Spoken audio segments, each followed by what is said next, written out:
মানবিকতার কথা বলা হয়, আলহামদুলিল্লাহ। সেই রুটি এবং কলা নিয়ে যারা আমাদেরকে গুলি করতে এসেছিলেন, সেই পুলিশের কাছে গিয়ে যখন বললাম এই রুটি কলা আপনিও আমাদের সাথে খান, বন্দুকটা আমাদের পায়ের নিচে রেখে বলেছিল এই যদি ইসলামী ছাত্র শিবির হয় অপেক্ষা করুন। যারা আপনাদের দিকে বন্দুক তাক করেছে, আপনাদের গুলি ছুড়েছে, এই নিশানটা যে আপনাদের দিকে তাক করেছে, এই নিশান, এই বন্দুক পর্যদস্ত হয়ে ইসলামী ছাত্র শিবির, ইসলামী আন্দোলন এই বাংলাদেশের বুকে বিজয় হবে ইনশাআল্লাহ। আমি সেদিন বদরের চেতনা দেখেছি আমাদের ভাইদেরকে কলা রুটি নিয়ে, আমি নিজ হাতে আমাদের ভাইদের কাছে গিয়েছি, প্লিজ আপনি শুনেছি সকালেও নাস্তা করে আসেননি, বলেছেন ভাই আপনি আরেকটু বিল্ডিং এর ভিতরে ঢোকেন, গিয়ে দেখেন আমাদের অসংখ্য ভাইয়ের আহত হয়ে পড়ে আছে, রক্তাক্ত অবস্থায় আছে, তাদের কাছে নিয়ে দেখুন একটু পানি একটু কলা রুটি পৌঁছানো যায় কিনা। তাদের কাছে গিয়ে বলেছি, তারা বলেছে মাসুদ ভাই আরেকটু গোলের ভিতরে ঢোকেন, আমাদের অনেক ভাইরা শুয়ে আছে। তারা আমাকে বললো যে মাসুদ ভাই আপনি আরেকটু ভেতরে ঢোকেন। আমি ভিতরে গিয়ে ঢুকে দেখলাম যে অসংখ্য ভাইরা সেন্সলেস হয়ে পড়ে আছে, যাদেরকে জিজ্ঞেস করে জানাও যাচ্ছে না তাদের পানির প্রয়োজন আছে কিনা, তারা পানি খেতে পারবে কিনা, তারা রুটিটুকু মুখে নিতে পারবেন কিনা। বাংলাদেশ জামাত ইসলামী, ইসলামী ছাত্র শিবিরের প্রতি শুকরিয়া আদায় করি, আলহামদুলিল্লাহ। আল্লাহ তাআলা দয়া করে যদি অন্তত কাল কিয়ামতের কঠিন ময়দান আবু উবাইদা মুআজের সাথে আমাদেরকে দাঁড় করিয়ে দিয়ে মাফ করে দেন,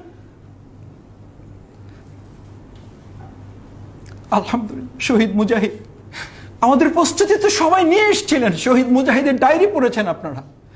মুজাহিদ ভাই তার আগের রাতে সবাইকে বিদায় নিয়ে এসছেন, আর দেখা হবে না তোমাদের সাথে, মাকে বলে এসছেন দেখা হবে না তোমাদের সাথে। শহীদ হাফেজ শিপন বিদায় নিয়ে এসছেন, দেখা হবে না তোমাদের সাথে। যারা বিদায় নিয়ে এসছেন তারা বিজয় অর্জন না করে কি করে এখান থেকে ফিরে যাবেন? আলহামদুলিল্লাহ আমরা সেদিন বদরের সেই ময়দান থেকে আমাদের বিজয় হয়েছে। প্রশাসন সমস্ত লোকদেরকে একত্রিত করে আমাদেরকে একথা বলতে বাধ্য হয়েছে, ঠিক আছে সব শেষ হয়ে গেল, সব ঠিকঠাক হয়ে গেল, এবার দয়া করে আপনারা আপনাদের জায়গায় ফিরে যান। সম্মানিত ভাইয়েরা, সেজন্য আজকের এই যে পরিস্থিতি, আমরা বদর শুরু হয়েছে সেখান থেকে শেষ হয়ে যায়নি। বদর প্রতি মুহূর্তে প্রতি সেকেন্ড আমার কাছে ধরা দেয়, আমি তা উপলব্ধি করি কিনা, সেই জন্য আমি আপনাদের কাছে অনুরোধ করতে চাই, আসুন বদর আমাদের প্রস্তুতির জন্য কয়েকটি মূল নির্দেশনা দান করে। এক, ইমানের জায়গায় মজবুতি, যে ইমানের কথা আল্লাহ রাসূল সাল্লাল্লাহু আলাইহি ওয়াসাল্লাম উল্লেখ করেছেন, আল ইমানু বিস-সাবরি ওয়াস-সাবাহা, ইমান হচ্ছে সবর করা, শুরু করতে পারলাম শেষ করতে পারলাম না, হবে না, চূড়ান্ত ধৈর্যের মাধ্যমে নিজেকে সামনের দিকে এগিয়ে নিয়ে যাওয়া। দ্বিতীয় হচ্ছে আমার তাওয়াক্কুলের জায়গার আগেও আমার তাকওয়ার জায়গাটা, এই তাকওয়ার বলিয়ান হয়েই সেদিন রমজানে আমাদের সাহাবাইগণ বিজয় অর্জন করেছিলেন, তাওয়াক্কুল করেছিলেন শুধু আল্লাহর উপরে। আমাদের অনেকেই এখন বিশ্ব পর্যালোচনা করে বলেন এইটা চেঞ্জ না হলে প্রতিবেশী চেঞ্জ করতে হবে, না হলে বাংলাদেশে ইসলামী বিজয় হবে না। আমি বলে থাকি যে মুসলমানদের জীবনে বদর আসছে, সেই মুসলমানদের প্রতিবেশী চেঞ্জ করতে হবে না, ওই প্রতিবেশীর মানসিকতা চেঞ্জ করে বাংলাদেশে 56,000 এই বর্গমাইলে ইসলামের বিজয় অনুষ্ঠিত হবে ইনশাআল্লাহ। সম্মানিত ভাইয়েরা, আমাদের অনেকেই বলে থাকে ছাত্র শিবির এত ছোট ছোট ছেলেদেরকে ইসলামী ছাত্র শিবির নিয়ে তাদেরকে ট্রেনিং দেয়, যুদ্ধ করায়, মিছিল করায়, মিটিং করায়। আমি বলি যে আপনি বদরের চেতনা আলোচনা করবেন। আমি আজকে দেখতেছিলাম আসতে আসতে পত্রিকাগুলো, আপনি আজকে বাংলাদেশের প্রায় 120টার উপরে পত্রিকা, প্রত্যেকটা পত্রিকায় দেখবেন বদরের উপরে তারা একটা আর্টিকেল ছেপেছে। ইভেন জনকণ্ঠেও আমি খেয়াল করলাম একটা চমৎকার আর্টিকেল তারা দিয়েছে। আমি আফসোস লাগে এই যারা লিখেছেন এবং যারা ছেপেছেন তারা কি এটা পড়েন, তারা কি দেখেন, জানেন? আমি আশা করব এই পত্রিকাগুলো বদরের এই লেখা যারা ছেপেছেন জাতির উদ্দেশ্যে, তারাও নিজের একটু দেখবেন, পড়বেন। এবং সেখানে মাঝ বা ছাত্র শিবির কাজকে জঙ্গি বলেন, সেখানে তো আপনারাই লিখেছেন মাঝ যুদ্ধে যাওয়ার বয়সই হয় নাই। আল্লাহ তাআলা, রাসূল সাল্লাল্লাহু আলাইহি ওয়াসাল্লাম তাদেরকে প্রতিযোগিতা করে তাদেরকে দিয়ে পৃথিবীর সবচেয়ে বড় শত্রুটাকে কুপকাত করেছেন। আমি আপনাদের কাছে অনুরোধ করতে চাই ভাইয়েরা, সেই জন্য এটা একটা শিক্ষা আমাদের, যে আমাদের এই তরুণ প্রজন্মকে অ্যাকোমোডেট করি ইসলামের এই বিজয়ের চেতনা হচ্ছে বদর সবশেষ।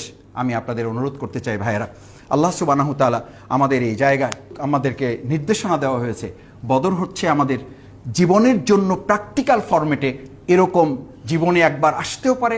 রাসূল সাল্লাল্লাহু আলাইহি ওয়াসাল্লাম নিজে সম্পৃক্ত হয়েছেন নেতৃত্বের জায়গাটা হচ্ছে এরকম যে রাসূল সাল্লাল্লাহু আলাইহি ওয়াসাল্লামের নেতৃত্বে যুদ্ধের জায়গাটা নিজে ধারণ করেছেন। আমরা যারা আছি ময়দান পরিচালনায় যেন আমরাও সেভাবে শক্তি, সাহস, হিম্মত, বলিষ্ঠতা অর্জন করে, বিশেষ করে সবচেয়ে বড় কথা ছিল নৈতিকতার মানে নিজেদেরকে উন্নীত করে। আর সেই নৈতিকতার ট্রেনিং হচ্ছে রমজান, যে রমজানে 17টা দিন অতিবাহিত করার পরেই তারা বিজয় অর্জন করেছেন। আমাদের জীবনে তো 17 বছরের রমজান চলে গেছে, আমরা তো 30 বছরের রমজান পেয়েছি অনেকে। আমরা সেই প্রস্তুতি, আমরা সেই নৈতিকতার মানে নিজেদেরকে উন্নীত করতে পারিনি বলেই আল্লাহ তাআলা এখনো আমাদের জন্য বোধহয় সেই আয়াত কার্যকর হচ্ছে না, ইয়ানসুরুকুমুল্লাহু ফালা গালিবা লাকুম। তোমাদেরকে যদি আমি সাহায্য করি তো কে তোমাদের পরাজিত করে, আর যদি আমি তোমাদেরকে সাহায্য না করি তো তোমাদেরকে কে বিজয়ী করবে। আসুন সেই আল্লাহ সুবহানাহু ওয়া তাআলার পছন্দ অনুযায়ী তার রঙে নিজেদেরকে রঙিন করে রমজানের এই প্রস্তুতি নিয়ে যদি নিজেদের নৈতিকতার মানে উন্নীত করা যায়, তাহলে আল্লাহ তাআলার সেই আয়াত আমাদের জন্য প্রযোজ্য হবে, লাকাদ নাসারাকুমুল্লাহু বিবাদরিন ওয়া আনতুম আদিল্লাহ। আমরা যতই দুর্বল থাকি, এই দুর্বল অবস্থাতেই আমাদের নৈতিকতাকে পছন্দ করলেই কেবলমাত্র আল্লাহ তাআলা আমাদের জন্য সাহায্য নির্ধারণ করবেন, সেই প্রত্যাশা ব্যক্ত করে আবারও সবাইকে ধন্যবাদ এবং কৃতজ্ঞতা জানিয়ে আমার কথা শেষ করছি। সুবহানাকাল্লাহুম্মা ওয়া বিহামদিকা আশহাদু আল্লা ইলাহা ইল্লা আনতা আস্তাগফিরুকা ওয়া আতুবু ইলাইক। আসসালামু আলাইকুম ওয়া রাহমাতুল্লাহি ওয়া বারাকাতুহু।